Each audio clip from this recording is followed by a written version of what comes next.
हरे कृष्णा। आज हम लोग 2 श्लोक पढ़ेंगे। श्रीमद् भागवत गीता के 1 श्लोक, श्रीमद् भागवतम के 1 श्लोक। तो पहले हम लोग श्रीमद् भागवतम के श्लोक पढ़ते हैं। Shrimad Bhagavatam canto 1 chapter number 2 श्लोक नंबर 3। नारायणं नमस्कृतं नरं चैव नरोत्तमं देवीं सरस्वतीं व्यासं ततो जयतुदीरयत्नस्तप्येषु अभद्रेषु नित्यं भागवते सेवाया भगवते उत्तम श्लोके भक्तिर्भावति नास्ति। मुखं करोति वाचालं पङ्गुं लङ्घयते गिरिं यत्कृपातमहं वन्दे श्रीगुरुदीनतारिणीम्। ओम नमो भगवते वासुदेवाय।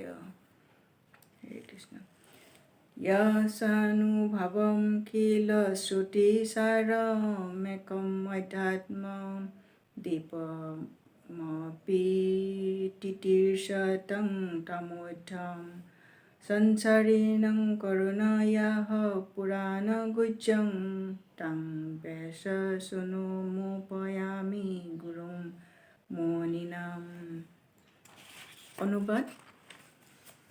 मैं समस्त मुनियों के गुरु व्यासदेव के पुत्र श्री सुखदेव गोस्वामी को सादर नमस्कार करता हूँ, जिन्होंने संसार के गहन अंधकारमय भागों को प्यार करने के लिए संघर्षशील उन निपट भौतिकतावादियों के प्रति अनुकंपा करके वैदिक ज्ञान के सार रूप इस परम गुह्य पुराण को स्वयं आत्मसात करने के बाद अनुभव द्वारा कह सुनाया। तात्पर्य। यह श्रुति में श्रील सुखदेव गोस्वामी श्रीमद् भागवत के पूर्ण भूमिका का सार प्रस्तुत करते हैं। श्री भागवतम वेदांत सूत्र की सहज पूरक टोका है। व्यासदेव ने वैदिक ज्ञान का सार प्रस्तुत करने के उद्देश्य से वेदांत सूत्र या ब्रह्म सूत्र का संकलन किया था। श्रीमद् भागवत इस सार का सहज भाष्य है।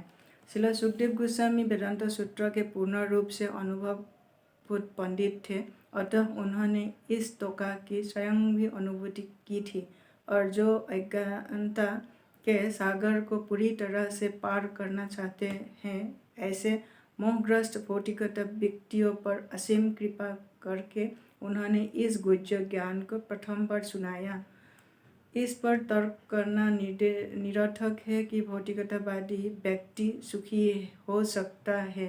कोई भी भौतिकता जीव, चाहे महान ब्रह्मा हो या कि शूद्र चीटी, सुखी नहीं रह सकता। प्रत्येक व्यक्ति सुख की स्थायी योजना बनाता है, किंतु वह प्रकृति के नियमों से परास्त हो जाता है। अतः भौतिकतावादी संसार ईश्वर की सृष्टि का सर्वाधिक अंधकारमय भाग कहलाता है। तथापि दुखी भौतिकतावादी व्यक्तियों के इससे निकलने के मात्र इच्छा करने से ही वे बाहर निकल सकते हैं। दुर्भाग्यवश वे इतने मूर्ख हैं कि बाहर निकलना चाहते ही नहीं, अतः उनके तुलना उस ऊँट से की जाती है जिसे काटिले टहनियाँ पसंद है, क्योंकि रक्त से सनी टहनियाँ को स्वाद उससे अच्छा लगता है। वो ऐसे समझ नहीं पाता कि वो तो उसका अपना ही रक्त है जो कांटों के द्वारा जीभ के कट जाने से निकलता है। इसी प्रकार भौतिकतावादी व्यक्ति को अपना खुद का रक्त मधु के तरह मीठा लगता है और वह अपनी ही भौतिक कृत्यों से परेशान होने पर भी उन्हें छोड़ना नहीं चाहता। ऐसे भौतिकता व्यक्ति कर्मी कहलाते हैं। इस लाखों कर्मियों में से कुछ ही भौतिक व्यापार से उब कर इस भूलैया से निकल भागना चाहते हैं। ऐसे बुद्धिमान व्यक्ति ज्ञानी कहलाता है। वेदांत सूत्र ऐसे ही ज्ञानियों के लिए है, किंतु परमेश्वर का अवतार होने के कारण श्रील व्यासदेव को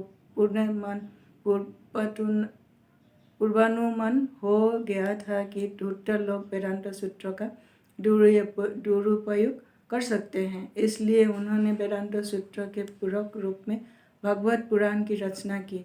यह स्पष्ट कथन है कि भागवत ब्रह्म सूत्र का मूल भाष्य है। श्रील व्यासदेव ने अपने पुत्र श्रील सुखदेव गोस्वामी को भी भागवत का उपदेश दिया, जो पहले से आध्यात्म अवस्था को प्राप्त कर मुक्त पुरुष थे। श्रील सुखदेव ने स्वयं इसकी अनुभूति की और तब उसका व्याख्यान किया। श्रील सुखदेव की कृपा से भगवत वेदांत सूत्र उन सभी निष्ठावान लोगों के लिए सुलभ है जो भव सागर से उबरना चाहते हैं। हरे कृष्णा। हरे कृष्णा। श्री श्री श्रीमद् भागवत गीता चैप्टर नंबर 2 श्लोक नंबर 41। ओम ज्ञान तिमिरान्धस्य ज्ञानाञ्जन शलाकया चक्षुरुन्मिलितं येन तस्मै श्री गुरुवे नमः।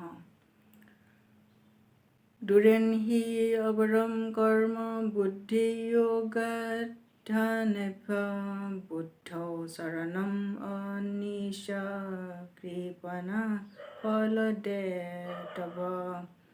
अनुवाद। हे धनंजय, भक्ति के द्वारा समस्त गर्भित कर्मों से दूर हो रहो और उसे भाव से भगवान की शरण ग्रहण करो। जो व्यक्ति अपने सकाम कर्म फलों को भोगना चाहते हैं वे कृपण है। तात्पर्य। जो व्यक्ति भगवान के दास रूप में अपने स्वरूप को समझ लेता है वह कृष्ण भावनामृत में स्थित रहने के अतिरिक्त सारे कर्मों को छोड़ देता है। जीव के लिए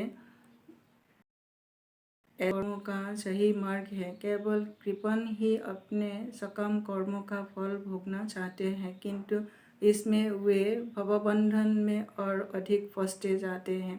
कृष्ण भावनामृत में अतिरिक्त जितने भी कर्म संपन्न किए जाते हैं वे गर्भित ही क्योंकि इससे कर्ता जन्म मृत्यु के चक्र में लगातार फंसे रहता है। अतः कभी इसकी आकांक्षा नहीं करनी चाहिए कि मैं कर्म का कारण बनूं। कृष्ण भावनामृत में हर कार्य कृष्ण के तुष्टि के लिए किया जाना चाहिए। कृपणों को यह ज्ञान नहीं है कि दैववश ये या कठोर श्रम से अर्जित संपत्ति का किस तरह सदुपयोग करे। मनुष्य को अपनी सारी शक्ति कृष्ण भावनामृत अर्जित करने में लगानी चाहिए। इससे उसका जीवन सफल हो सकेगा। कृपणों की भांति अभागे व्यक्ति अपनी मानवीय शक्ति को भगवान की सेवा में नहीं लगाते। हरे कृष्ण हरे कृष्ण कृष्ण कृष्ण हरे हरे हरे राम राम राम हरे हरे। हरे कृष्ण कृष्ण कृष्ण हरे हरे हरे राम राम राम हरे हरे। हरे कृष्ण कृष्ण कृष्ण हरे हरे हरे राम राम राम हरे हरे।